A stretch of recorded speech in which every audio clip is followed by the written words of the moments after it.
السلام عليكم ورحمة الله وبركاته. وعليكم السلام ورحمة الله وضع وبركاته. نازل رمضان.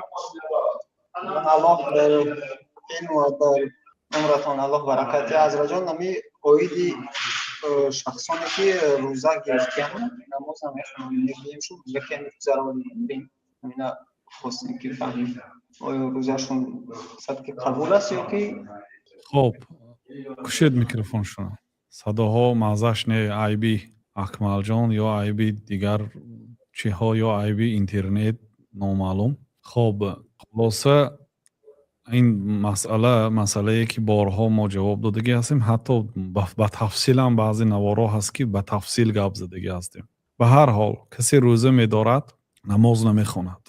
یک آدمی هست که هم روزه هم نمی‌دارد هم نماز نمی‌خواند. یعنی اینا برابر نیستند. روز قیامت جزای بی‌نماز روزه‌دار کمتر است از آدمی که هم بی‌نماز است هم روزه را هم ترک می‌کند. فهمیدید؟ یعنی که مادامی که نماز نخواند وای دوزخی هست.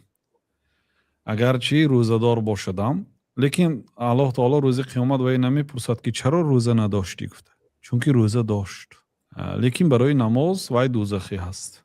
یعنی عذابش سبک است. همین قدر از همه گپی سبک در حق بی نماز.